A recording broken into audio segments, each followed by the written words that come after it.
Good morning. Good morning. Hopefully, you're having a wonderful day, but it's time for the morning show of yours truly, Dex the Algo Capitalist, coming to you live from postwavetrading.com, home of the world famous attack reports that go out every evening, Sunday through Thursday, to get you prepared for the trading session.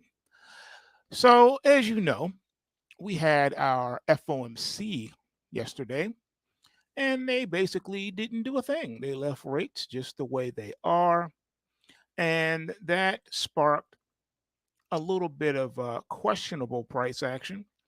But then when he took to the podium, now that's when the sparks started flying. And just as I predicted, or should I say anticipated, there was a stock market rally. The stock market was waiting for that. And I also anticipated that gold and silver would catch a nice bid along with that, and that the US dollar would also power up, causing more difficulties for other currency pairs. And that is exactly what has taken place. We do have some interesting price action this morning, though. From the overnight market to this morning, all of a sudden, there has been a total reversal almost in both gold and silver. Now, it should be noted that you got contract rollover in 7 days for gold futures. The current front month is going to roll over. Silver already rolled over now into like the May contract, so that one's okay. But there was some very questionable price action this morning, so we're going to get into all of that.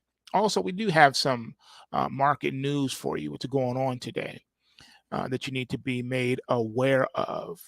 Also, some wonderful, wonderful, wonderful changes and updates that we have been alluding to for a while here at Postwave Trading. We have been working diligently behind the scenes. You have no idea. My main man Frank has been working himself sick. All right, it's like literally under the weather, putting in so many hours, putting in so much grind, and of course myself behind the scenes with these algos. You have no idea, but we have been working very, very hard. We want to bring you the best product on that you can find on the market with the most up-to-date information and news to go along with it. And so we have been working tirelessly and effortlessly behind the scenes. But enough of that. Let's get into what is going on in this market right now. A little bit of craziness. So first, the overnight markets, you got the US dollar index up 41 pips at 103.82, just shy of the 104 handle, trying to claw its way back up. It made it to 103.90, but it's really holding on here. The overnight low is 103.17 though, so what a rally off of that low point. Of course, this is putting more pressure on the euro. Even though the euro managed to get back above 109, it's struggling to hold on to that area. You're at 109.17 now. Overnight low 109.08, and we have the overnight high of 109.81. It was looking for a moment there that perhaps the euro is going to break back above 110. Haven't seen that level in quite a while, but it didn't happen. We pulled all the way back to 109.17. And of course, pound sterling is getting pounded this morning, down 79 pips at 127.08. It did manage to get to 128.10, so it got above that 128 mark before pulling all the way back. And we just bounced off of the morning low of 126.96. So pound sterling still stuck in that wide trading range and right back down to the lower levels here of the trading range, or mid to lower level. You have your Aussie this morning down 5 pips at 65.89, and it was looking like it was going to finally vacate this 65 to 66 level and get back to 67. It got to 66.51 in the overnight market. Overnight low was 65.84, so just off the lows of the session. And the Bitcoin futures this morning are up $1,080, trading at 67,070. Now, it did get aggressive. It got all the way up to 68,475 before pulling back to 66,165. So we're off the lows and off of the highs, trading here below the midsection. Intraday price inflection point is trading below that, but it's still up. So we'll take that. Ethereum futures are up $148 this morning at 35.35 even. You got to a high of 35.88 and the overnight low was 34.56. Also seeing some pickup in volatility, not just in your currencies and in your Bitcoin and Ethereum, but we got volatility this morning in crude oil. It's down 84 cents a barrel. It's trading now at $80.44 a barrel. It got up to $81.91 and also got to a low of $80.37. So we're just bouncing off this morning low. Looking at nat gas, it's down 3 cents, trading at $1.67. So it's vacating the 170s and now back down into the 160 handle. Looking at the gold futures current front month right now is up $18.20 at 21.7930. It did rally up to 22.2530, and it's now just $2 off of the morning low of the session of 21.7710. Silver rallied all the way up to $25.93 before pulling back to $25.05 where it's currently trading. The morning low now is $24.98. So not sure what's going on with the metals. You would think that the metals would be holding on to the earlier morning gains, especially since they're both gold and silver are in a bull market, and they are not technically oversold. I'm sorry, they're not technically overbought at all. As a matter of fact, still has much room to go. I still believe silver wants to take out that the old $26 high so that we can make a run to back up to 28. That is still my call here on the silver. We'll see if I'm right or if I'm dead wrong. We got copper right now, pretty much flat, $4.05. Dow futures for the first time ever in history, 40K Dow this morning, up 324 points at 40,264. And the E-mini S&P 500, 5,300 S&P. You're at 53.17 and 3/4, up 31 and a quarter points. The NASDAQ 100 up 171 and 3/4 points at 18,654 half. It did get up to 18,708 half. I think that's probably just shy though of the intraday price inflection point. So it's up, but not as up as it could be. Same thing with the Russell My Hustle this morning, up 32.7 points. It's at 2131.30. Right off the morning high of the session of 2132.60, but the overnight low was 2101.70. So that's quite the turnaround for the Russell, but it too is nowhere near the intraday price inflection point. So even though we have a rally today, a continuation rally, and both the NASDAQ and the Russell, they're not intraday pulse waving positive like the Dow and the S&P are. It's the Dow and S&P that are leading the NASDAQ and the Russell. So these two, the Russell and the NASDAQ, need to be watched carefully to see what's going to happen here. If they don't power up and start pulse waving positive with the Dow and S&P, that means there's something wrong. And this is a manufactured rally that is going to turn around and crash imminently without warning, without notice, like a May the 6th of 2010 flash crash. All right, because these four pair are designed to move together, believe it or not. They're designed to move together tick for tick, and that's not happening. Sometimes you'll have a leader, like the Dow could lead. Any one of them could lead for a while, and then the others just follow suit. But if you have 2 or 4 hitting new all-time highs, new contract highs, and the other 2 are not, that's saying that something's wrong. There's a problem here. So we have to really focus and keep our eyes and ears open for that and watch for the intraday price inflection points, because that will be telling. Next, we have soybeans down 2 pennies at $12.06 a bushel.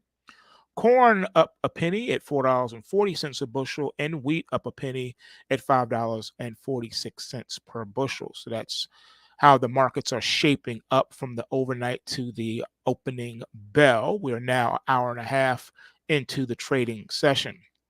As far as market news, we got Goldman Sachs. They have some talking points for criticism that it's bleeding women leaders.